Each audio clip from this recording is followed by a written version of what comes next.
Hello students, this is last lecture of chapter various types of instrument of subject metrology and measuring instrument. I hope that you are learning and understanding about these measuring instruments and the techniques and principles used in the same. I hope that after completing this chapter and this subject you will be familiar with the measuring instrument. Now let us start the topic. The today's topic is measurement of pressure. Pressure का मापन। Pressure के मापन के लिए सबसे पहले आ रहे pressure को हम प्राथमिक संवेदन युक्तियों द्वारा विस्थापन में बदलते हैं और फिर मैकेनिकल या इलेक्ट्रिकल विधियों द्वारा उस प्रेशर का मापन कर लिया जाता है। प्राइमरी सेंसिंग डिवाइस के रूप में बर्डन ट्यूब, डायाफ्राम, कैप्सूल्स, बेलो का प्रयोग किया जाता है। इन सभी के विषय में ट्रांसड्यूसर्स चैप्टर के अंतर्गत वर्णन किया जा चुका है, परंतु मैं आपको यहाँ पर इसे पुनः बता दे रहा हूँ। बर्डन ट्यूब 4 प्रकार की होती है। पहला सी टाइप बर्डन ट्यूब है। यह एक ट्यूब को सी के आकार में मोड़कर बनाया जाता है। यह प्रत्यास्थ मटेरियल की शीट की बनी होती है तथा ट्यूब की आकृति की होती है। इसका एक सिरा बंद होता है तथा दूसरा सिरा खुला होता है।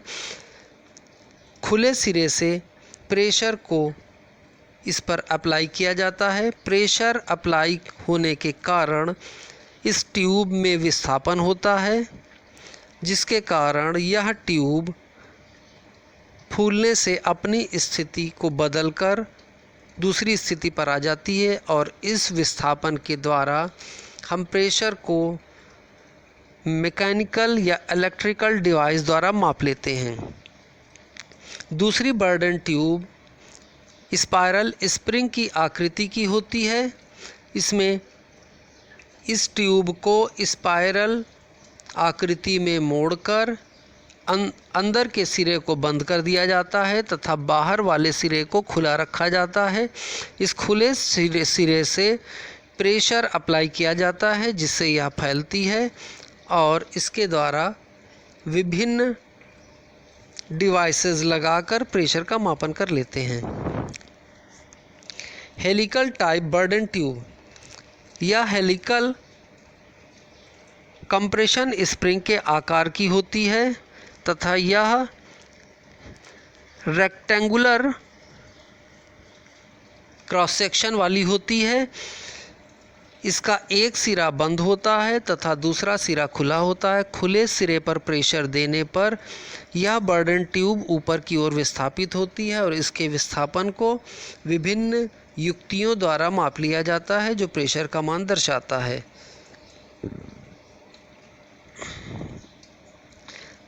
चौथी burden tube twisted type burden tube है, जिसे यहाँ पर दिखाया गया है। यह बर्डन ट्यूब को एक ट्विस्ट देकर बनाया जाता है। इसका एक सिरा बंद होता है तथा दूसरा सिरा खुला होता है। जब इस पर प्रेशर अप्लाई किया जाता है तब इसका ट्विस्ट खुलने का प्रयास करता है, जिसके द्वारा प्रेशर का मापन किया जाता है। डायाफ्राम। यहाँ पर एक डायाफ्राम का क्रॉस सेक्शन दिखाया गया है। डायाफ्राम एक कप की आकृति का बर्तन नुमा होता है, जिसमें एक ओर से प्रेशर दिया जाता है तथा दूसरी ओर एक डायाफ्राम लगा होता है।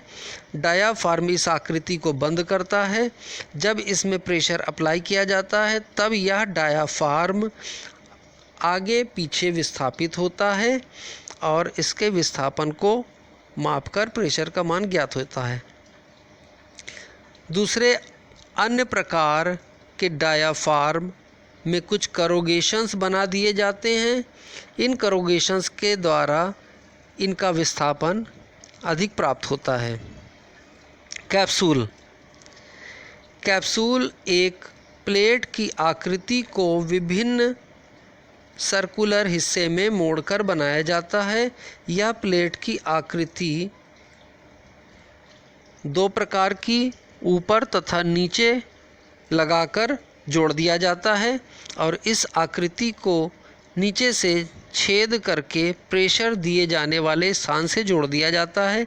जब इसमें प्रेशर दिया जाता है तो यह कैप्सूल फूलती है और इस पर लगा छोटा स्टड ऊपर की ओर विस्थापित होता है और इस विस्थापन से हम प्रेशर का मान ज्ञात कर सकते हैं। बेलोज। बेलो एक सिलेंड्रिकल आकृति का एक ट्यूब होता है और इस सिलेंड्रिकल आकृति के चारों ओर करोगेशंस बने होते हैं, जिसके कारण यह आगे पीछे विस्थापित हो सकता है। बेलो का एक सिरा बंद होता है और इसके सिरे पर एक छोटा स्टड वेल्ड किया होता है। बेलो के पीछे से एक छिद्र होता है जिधर से प्रेशर दिया जाता है। प्रेशर दिए जाने पर यह बेलो अपने अक्ष के आगे या पीछे विस्थापित होता है और इस विस्थापन के द्वारा हम विभिन्न युक्तियां लगाकर प्रेशर का मान ज्ञात कर लेते हैं। Measurement of pressure by burden tube. यहाँ पर एक प्रेशर गेज की आंतरिक संरचना दिखाई गई है जिसमें एक बर्डन ट्यूब का प्रयोग किया गया है और मैकेनिकली इस प्रेशर को ज्ञात किया जा रहा है। यह एक एक्टिव ट्रांसड्यूसर्स के जैसा कार्य करता है क्योंकि इसमें बाह्य ऊर्जा स्रोत की आवश्यकता नहीं होती। यहाँ पर प्रयोग की गई बर्डन ट्यूब में जब एक ओर से प्रेशर प्रवेश करता है तो बर्डन ट्यूब का दूसरा सिरा जो बंद है उससे जुड़ा लिंक ट्यूब के साथ बाहर की ओर खींचता है। लिंक से अटैच एक क्वाड्रेंट गियर जो बीच से पिवोट किया होता है। लिंक के बाहर की ओर जाने के कारण यह क्वाड्रेंट गियर इस पिवोट के परितः घूमता है। इस क्वाड्रेंट गियर से एक पिनियन अटैच होता है और इस पिनियन पर एक पॉइंटर लगा होता है जिसके कारण यह पॉइंटर विस्थापित होता है और इस पॉइंटर के विस्थापन के मान को एक कैलिब्रेटेड स्केल पर प्रेशर के रूप में पढ़ लिया जाता है। यहाँ पर इस बर्डन ट्यूब का क्रॉस सेक्शन ए पर दिखाया गया है। प्रारंभ में यह बर्डन ट्यूब चपटी होती है, परंतु जब इसमें प्रेशर अंदर की ओर प्रवेश करता है तब यह बाहर की ओर फूल जाती है और फूलने के कारण यह ट्यूब सीधा होने का प्रयास करती है और इस लिंक को बाहर की ओर खींचती है, जिसके कारण यह पूरा मैकेनिज्म कार्य करता है।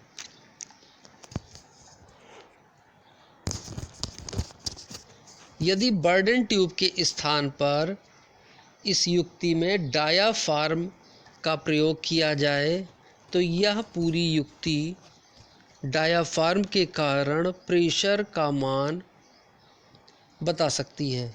यहाँ पर डायाफ्राम को दिखाया गया है। डायाफ्राम के नीचे की ओर से प्रेशर लगाने पर डायाफ्राम ऊपर की ओर उठता है, जिसके कारण यह क्वाड्रेंट गियर घूमता है और क्वाड्रेंट गियर से अटैच पिनियन घूमने के कारण पॉइंटर के द्वारा हम स्केल पर प्रेशर के मान को पढ़ लेते हैं। मेज़रमेंट ऑफ प्रेशर बाय बेलो। बेलो के द्वारा प्रेशर के मापन को ट्रांसड्यूसर्स चैप्टर में विस्तार से बताया जा चुका है। आपके रेफरेंस के लिए मैं उसको यहाँ पर दोबारा से बता देता हूँ। यहाँ पर बेलो के द्वारा प्रेशर मापन को दिखाया गया है। इसमें बेलो के साथ एक पोटेंशियोमीटर का प्रयोग किया जा रहा है। जब बेलो के एक ओर से प्रेशर लगाया जाता है तो बेलो दूसरी ओर विस्थापित होता है। बेलो के विस्थापन को विभिन्न मैकेनिज्म के द्वारा एक पोटेंशियोमीटर के ब्रश से जोड़ दिया जाता है, जिसके कारण यह पोटेंशियोमीटर का ब्रश इस पोटेंशियोमीटर पर चलने लगता है और हमें आउटपुट वोल्टेज प्राप्त होता है। इस आउटपुट वोल्टेज के मान को कैलिब्रेटेड स्केल पर पढ़कर हमें उस प्रेशर का मान ज्ञात हो जाता है। Measurement of pressure by LVDT, linear voltage differential transformer का वर्णन ट्रांसड्यूसर्स चैप्टर के अंतर्गत किया जा चुका है। वहाँ पर इसको विस्तार से बताया गया था। इसका चित्र मैं आपको दिखाई दे रहा हूँ। यहाँ पर LVDT के द्वारा दो प्रकार से प्रेशर के मेज़रमेंट को दिखाया गया था। एक अरेंजमेंट में बेलो तथा LVDT का प्रयोग किया गया था, जिसमें बेलो के द्वारा LVDT की कोर विस्थापित होती थी और LVDT के आउटपुट पर हमें डिफरेंशियल वोल्टेज प्राप्त होता था, जिसको हम कैलिब्रेटेड स्केल पर पढ़कर प्रेशर का मान ज्ञात कर लेते थे। दूसरी विधि में एक बर्डन ट्यूब का प्रयोग किया गया था। बर्डन ट्यूब के विस्थापन के कारण इस LVDT का कोर विस्थापित होता था, जिसके कारण इसके डिफरेंशियल वोल्टेज से हमें प्रेशर का मान ज्ञात हो जाता था। Measurement of pressure by strain gauge, strain gauge द्वारा प्रेशर का मापन। यहाँ पर स्ट्रेन गेज द्वारा प्रेशर के मापन की दो विधियाँ बताई गई हैं। एक विधि में फ्लैट ट्यूब और स्ट्रेन गेज का प्रयोग किया गया है।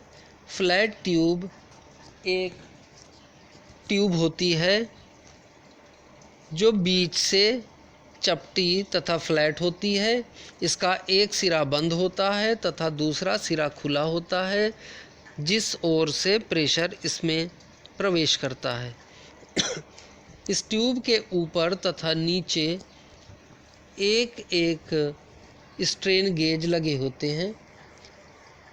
ये बॉन्डेड स्ट्रेन गेज होते हैं, जिनको इनके ऊपर चिपका दिया जाता है। इन दोनों स्ट्रेन गेजेस को व्हीट स्टोन सेतु की दो भुजाओं से जोड़ दिया जाता है तथा व्हीट स्टोन ब्रिज के दो अन्य भुजाओं को इसी प्रकार के दूसरे स्ट्रेन गेज से जोड़ दिया जाता है, जिसे डमी स्ट्रेन गेज कहते हैं। जब इसमें एक ओर से प्रेशर आता है, तब यह फ्लैट ट्यूब पर दाब बढ़ने के कारण इसमें खिंचाव उत्पन्न हो जाता है और स्ट्रेन गेज के प्रतिरोध में परिवर्तन के कारण व्हीट स्टोन ब्रिज असंतुलित हो जाता है, जिसे दाब के लिए कैलिब्रेटेड वोल्टमीटर पर दाब का मान पढ़ लिया जाता है। इसे निम्न दाब के लिए प्रयोग किया जाता है और इन्हें प्रेशर सेल भी कहते हैं। दूसरी विधि में एक सिलेंडर आकृति की प्रेशर सेल का प्रयोग किया गया है। इसमें भी दो स्ट्रेन गेजेस को लगाया गया है तथा दो अन्य स्ट्रेन गेज अलग से इसी वातावरण में रख दिए जाते हैं और उनको भी व्हीट स्टोन ब्रिज के द्वारा जोड़ दिया जाता है। प्रेशर बढ़ने के कारण इस स्ट्रेन गेज में प्रतिरोध परिवर्तन के कारण व्हीट स्टोन ब्रिज असंतुलित हो जाता है और जिसके दाब को कैलिब्रेटेड वोल्टमीटर पर पढ़ दिया जाता है। Measurement of strain gauge, measurement of strain by strain gauge, strain gauge के द्वारा विकृति का मापन।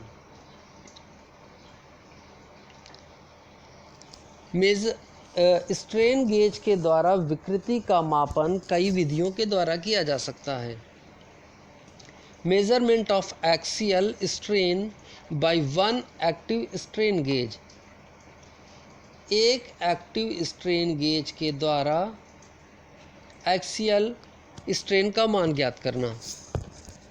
यहाँ पर एक रॉड दिखाई गई है जिस पर एक्सियल लोड F लग रहा है। इस एक्सियल लोड के कारण इस रॉड में विकृति पैदा होती है। इस विकृतियों को ज्ञात करने के लिए इसके ऊपर एक बॉन्डेड वायर स्ट्रेन गेज का प्रयोग किया गया है। इस स्ट्रेन गेज को इस रॉड के ऊपर चिपका दिया जाता है तथा इसी प्रकार का एक अन्य स्ट्रेन गेज, जिसे डमी स्ट्रेन गेज कहते हैं, वो इसी इन्वायरमेंट में रख दिया जाता है तथा इन दोनों स्ट्रेन गेजेस को व्हीट स्टोन की दो भुजाओं से जोड़ दिया जाता है। स्ट्रेन गेज की दो अन्य भुजाओं पर भी दो स्ट्रेन गेज जोड़ दिए जाते हैं। जब इस शाफ्ट पर बल लगता है, बल लगने के कारण इसमें विकृति उत्पन्न होती है। विकृति के कारण यह स्ट्रेन गेज भी विकृत होता है, जिससे इसका प्रतिरोध परिवर्तन हो जाता है और प्रतिरोध परिवर्तन के कारण व्हीट स्टोन ब्रिज असंतुलित हो जाता है और व्हीट स्टोन ब्रिज के असंतुलन को उसमें लगे वोल्टमीटर के द्वारा पढ़ लिया जाता है। यह वोल्टमीटर दाब के लिए कैलिब्रेट किया होता है।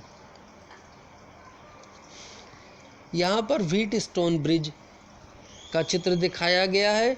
व्हीट स्टोन ब्रिज की भुजा ए बी से एक्टिव स्ट्रेन गेज, जो कि रॉड पर चिपकाया गया है, उसको जोड़ दिया जाता है तथा स्ट्रेन गेज की तथा व्हीट स्टोन ब्रिज की भुजा बी सी से डमी स्ट्रेन गेज जोड़ दिया जाता है तथा भुजा ए डी तथा डी सी से दो अन्य स्ट्रेन गेज जोड़ दिए जाते हैं और हमें एक्सियल स्ट्रेन का मान पता लग जाता है।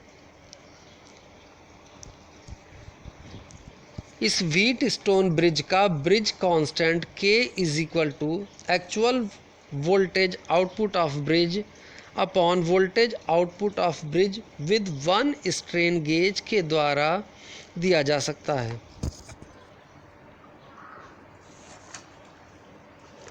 Measurement of axial strain by two active strain gauge. यहाँ पर दो एक्टिव स्ट्रेन गेज तथा दो डमी स्ट्रेन गेज का प्रयोग किया जाता है। इन दो एक्टिव स्ट्रेन गेज को व्हीट स्टोन की भुजा 1 तथा 2 में जोड़ दिया जाता है। व्हीट स्टोन की भुजा 1 तथा 4 में जोड़ दिया जाता है तथा डमी स्ट्रेन गेज को व्हीट स्टोन की भुजा 2 तथा 3 में जोड़ दिया जाता है।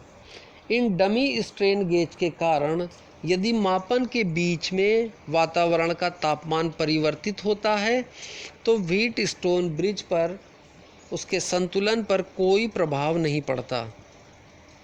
इसलिए ये अरेंजमेंट हमको शुद्ध मान देता है। जब इस रॉड पर एक्सियल लोड लगता है, एक्सियल लोड लगने के कारण स्ट्रेन गेज के रेजिस्टेंस में परिवर्तन होता है और इस रेजिस्टेंस के परिवर्तन के कारण व्हीट स्टोन ब्रिज असंतुलित होता है और इस व्हीट स्टोन ब्रिज के असंतुलन को विकर्ण पर लगे वोल्टमीटर के कैलिब्रेटेड स्केल पर प्रेशर के मान के रूप में पढ़ लिया जाता है।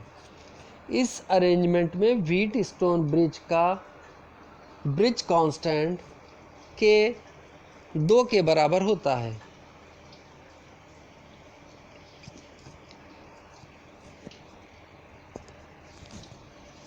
Measurement of axial strain by 4 active strain gauge.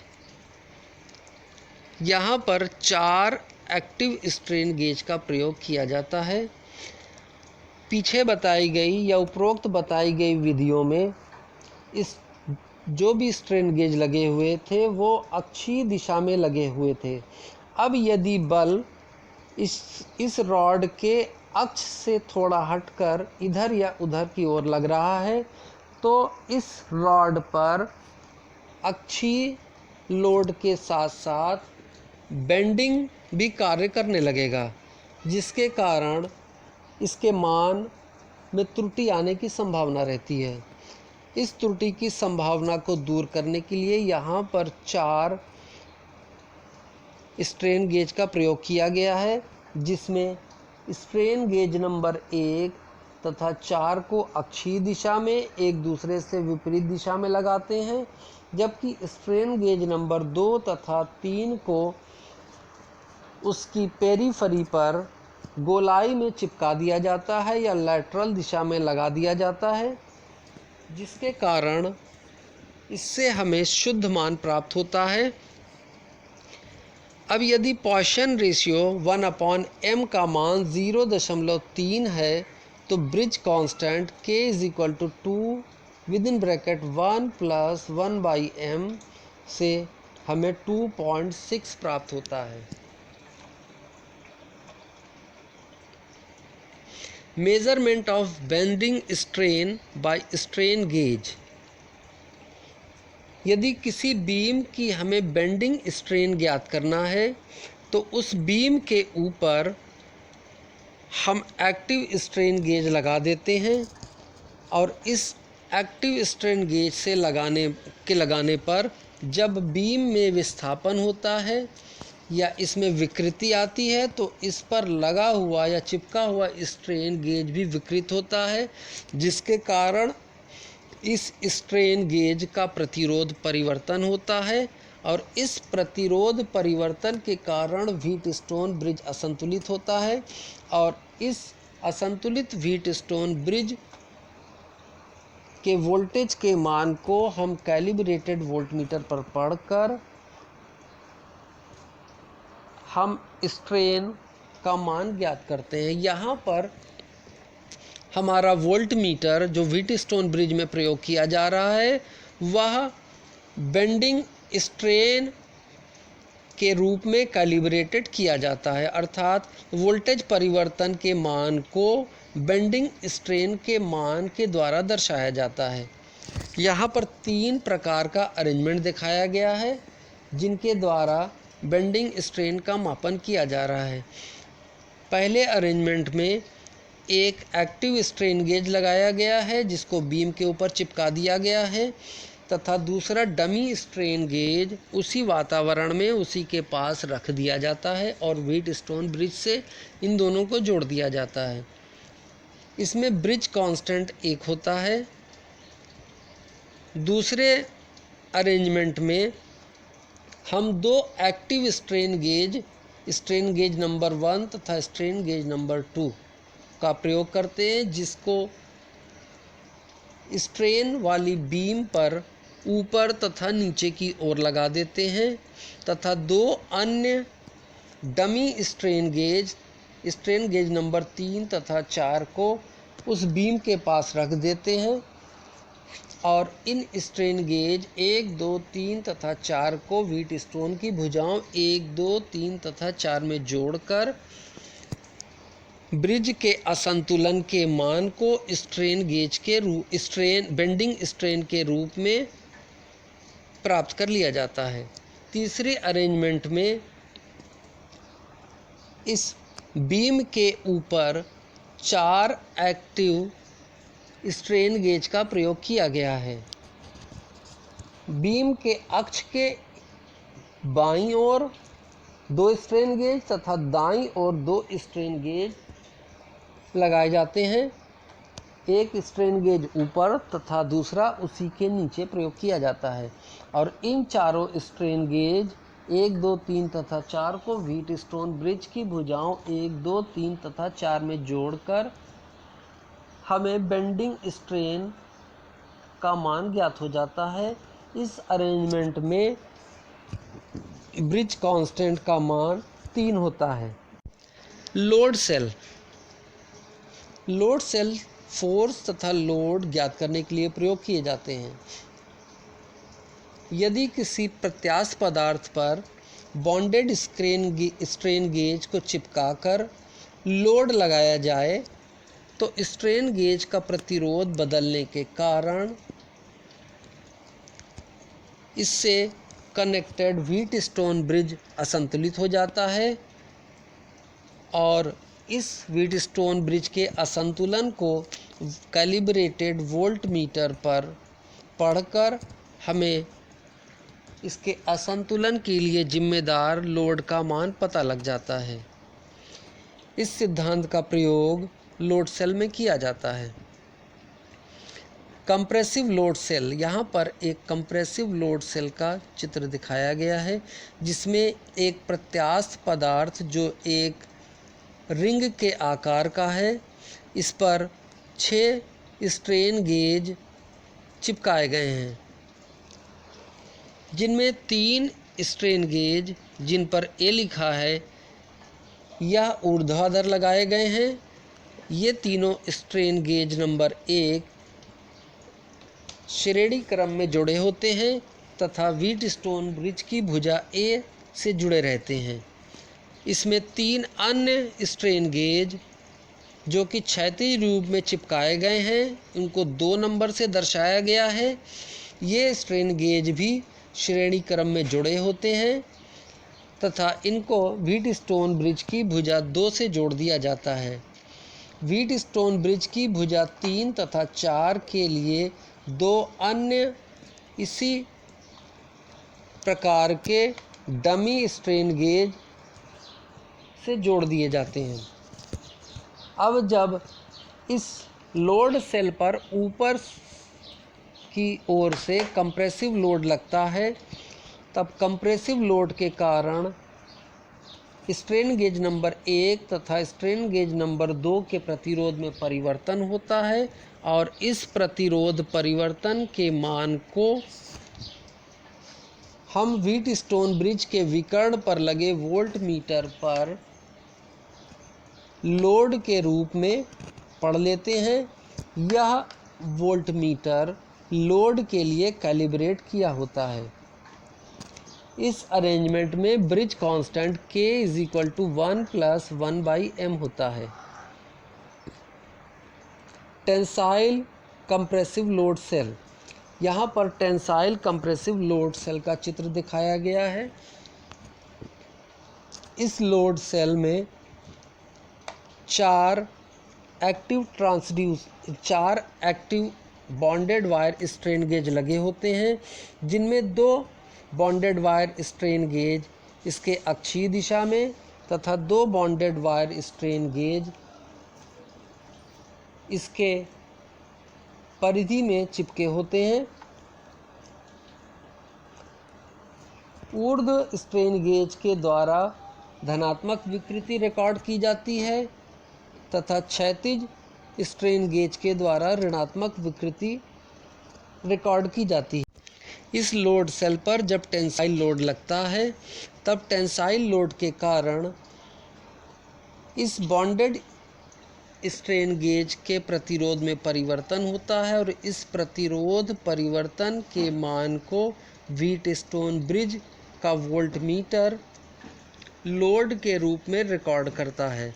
इसमें ब्रिज नियतांक या ब्रिज कांस्टेंट K = 2 (1 + 1/m) होता है। Thank you.